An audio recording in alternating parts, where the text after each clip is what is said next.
this perfect love.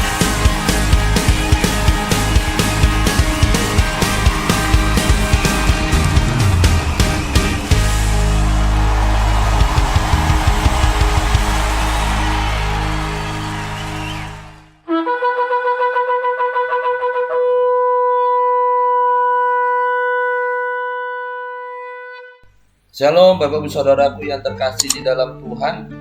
Matius 3 ayat 1 dan 2. Demikian bunyinya. Pada waktu itu tampillah Yohanes Pembaptis di padang gurun Yudea dan memberitakan, "Bertobatlah sebab kerajaan sorga sudah dekat." Saudara-saudara terkasih, sebelumnya kita membaca kitab Mazmur 81 ayat yang keempat, dikatakan, "Tiuplah sangkakala pada bulan baru, pada bulan purnama, dan pada hari raya." Jadi maknanya shofar tidak hanya ditiup hanya pada hari raya, tetapi juga pada bulan baru. Di bulan ke-6 kalender Ibrani, yang juga dikenal sebagai bulan Elul, yaitu permulaan musim Tesufah. Ini adalah periode 40 hari yang akan mengakhiri hari penebusan, di mana 30 hari pertama dikenal sebagai masa pertobatan dan 10 hari terakhir dikenal sebagai hari-hari takjub atau hari-hari dahsyat. Kata bertobatlah di dalam Matius 3 ayat 2 di dalam bahasa Yunani disebut metanoeo, yang berarti bertobat dan berbalik meninggalkan dosa dengan merasakan penyesalan yang amat sangat dalam. Hari-hari dahsyat atau hari-hari takjub itu di dalam bahasa Ibrani disebut Yamim Noraim, yang berarti mencakup jangka waktu 10 hari mulai dari Rosh Hashanah sampai Yom Kippur, yang mana hal itu disebut sebagai Aseret Yime Tesufah atau 10 hari tobat. Dan dalam arti yang lebih luas lagi, hari-hari dahsyat atau hari-hari takjub itu mencakup jangka waktu total 40 hari mulai dari hari pertama bulan Elul sampai kepada Yom Kippur. Ya, ini 40 hari pertobatan yang melambangkan 40 hari Musa bersekutu dengan Tuhan di Gunung Sinai sebelum membawa turun kedua loh batu pengganti.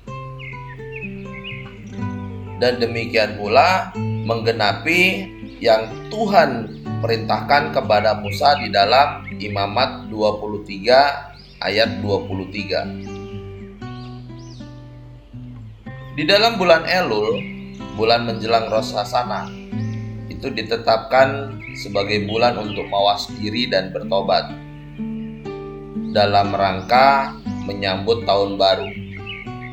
Dan shofar digunakan dalam menyelenggarakan masa Yamim Noraim atau masa hari-hari dahsyat yang ditiup dari permulaan bulan sampai pada perayaan Rosh Hashanah dan Yom Kippur. Di dalam praktek Tesufah atau hari pertobatan, hal ini menggambarkan kembalinya kita manusia kepada Allah dan dengan kepada sesama manusia, yaitu melalui pertobatan akan dosa dan kesalahan yang kita lakukan.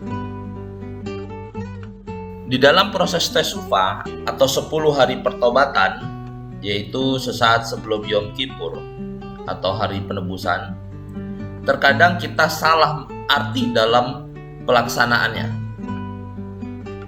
Kita seringkali melakukan Rosh Hashanah dan Yom Kippur hanya tertuju kepada Allah. Sedangkan makna sesungguhnya di dalam Tesufah adalah meminta ampun kepada Allah dan memohon ampun atau meminta atau mencari pengampunan kepada sesama, di mana kita yang sudah berbuat salah. Akan tetapi saat ini orang-orang dapat mencari pengampunan atau bertobat dari kesalahan mereka, tidak harus menunggu masa tesufah, karena mereka bisa melakukannya setiap saat. Jadi Bapak Ibu Saudaraku, ada beberapa tahap dalam tesufah, yaitu bagaimana orang berdosa mengakui kesalahannya dengan merasakan penyesalan yang amat sangat tulus dan berusaha untuk melakukan sesuatu di dalam mengembalikan atau membatalkan kerusakan yang telah mereka lakukan. Dosa kepada Allah dapat ditebus melalui pengakuan dosa yang sederhana dengan meminta pengampunan. Akan tetapi dosa yang dilakukan terhadap orang lain itu akan lebih rumit. Apalagi di dalam perilaku itu orang lain telah dirugikan. Jadi, sebagai pelaku yang mengaku dosa kepada orang yang dirugikan, maka di dalam masa tesufah, mereka yang bersalah harus meminta pengampunan kepada pihak yang telah dirugikan.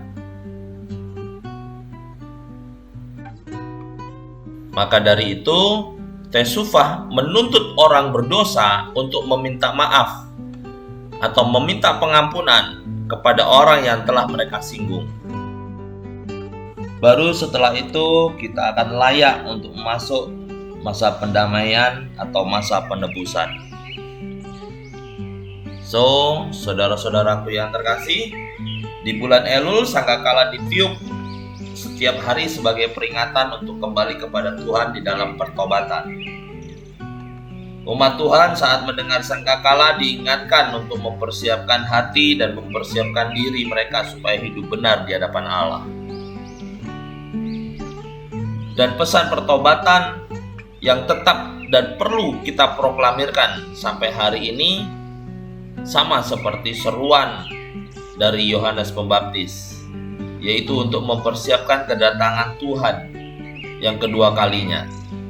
Dan seruan ini adalah bertobatlah karena kerajaan Allah sudah dekat. Tuhan Yesus memberkati.